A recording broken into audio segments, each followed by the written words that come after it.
profitez pleinement, éteignez les lumières, mettez votre casque ou vos écouteurs, fermez les yeux, relaxez-vous. J'ai trouvé un cercueil enterré dans mon jardin. Il y avait une lettre à l'intérieur.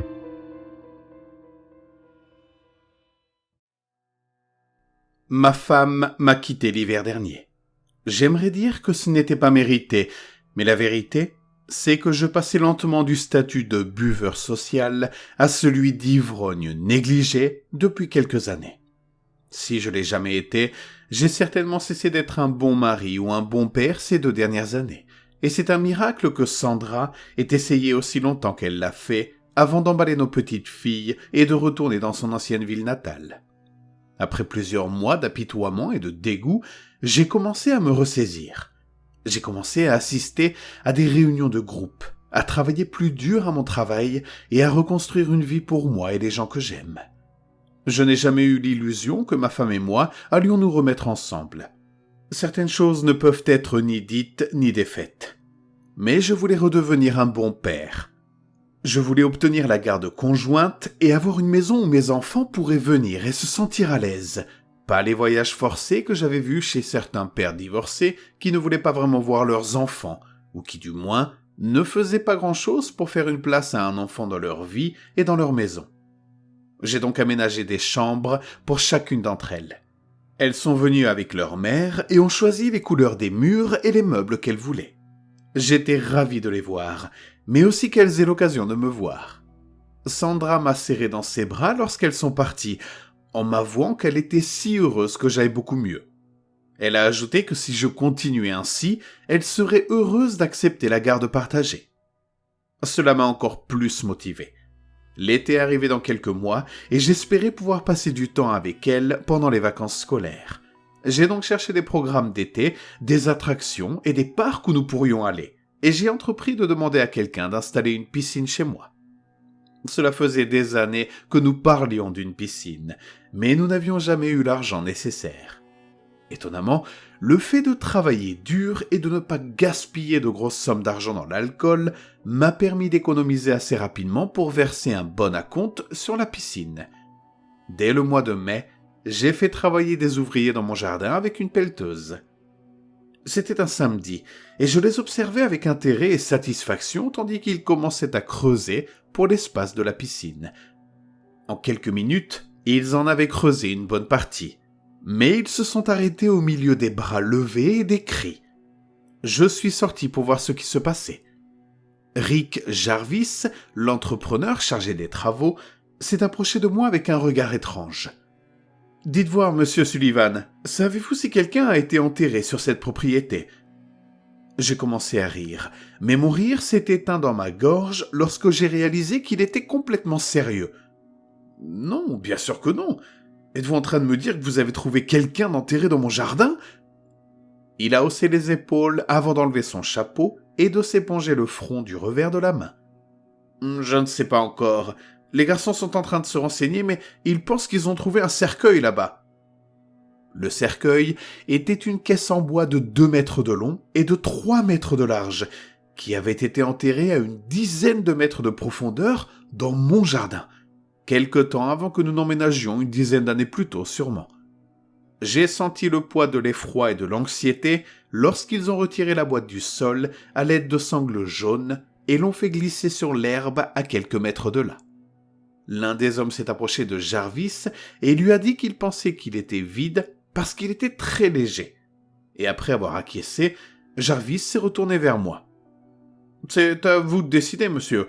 C'est peut-être une vieille farce bizarre ou quelque chose comme ça. Nous pouvons l'ouvrir et voir s'il y a quelque chose à l'intérieur. Et s'il n'y a rien, il n'y a pas de mal, pas de faute.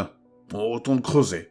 On peut aussi appeler les autorités, mais ça va ralentir les choses, qu'il y ait encore ou non. » J'ai jeté un coup d'œil au trou partiellement creusé et au cercueil.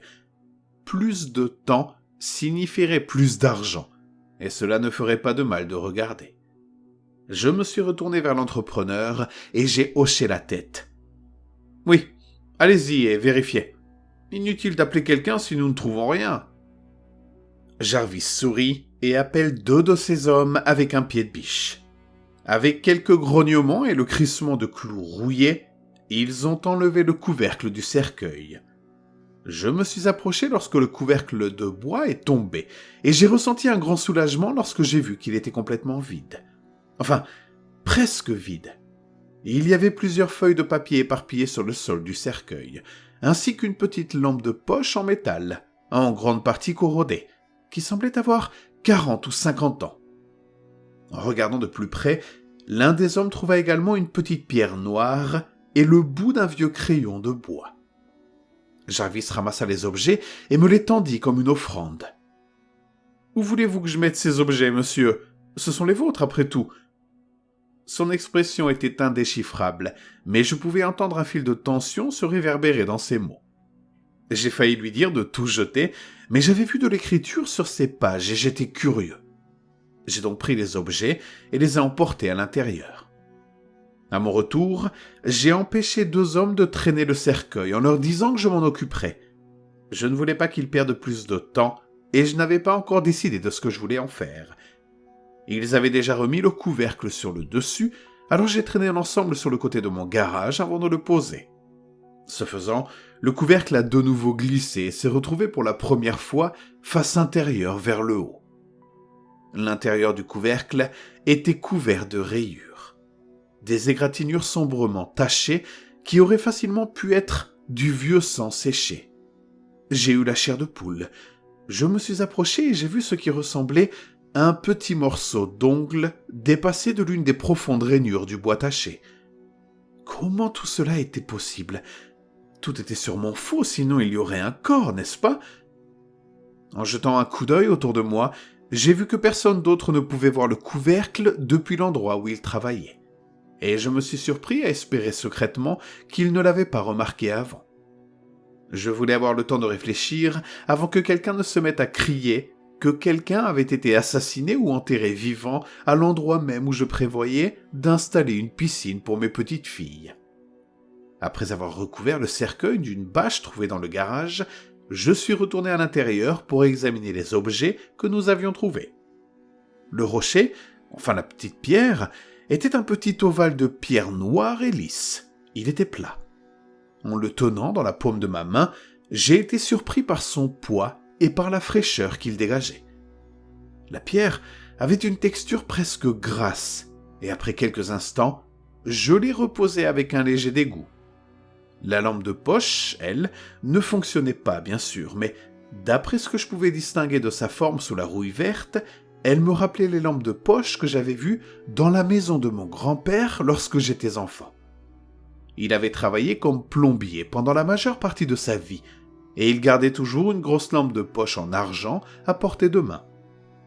Le crayon, tel qu'il était, consistait en un bout de bois d'1 centimètre de long, laqué d'une peinture verte délavée et estampillé de lettres à peine lisibles dans ce qui était autrefois une feuille d'or. Une partie du nom avait été effacée par le taillage, mais lorsque je le tenais face à la lumière de la fenêtre, je pouvais distinguer « Green Heart Hoe ».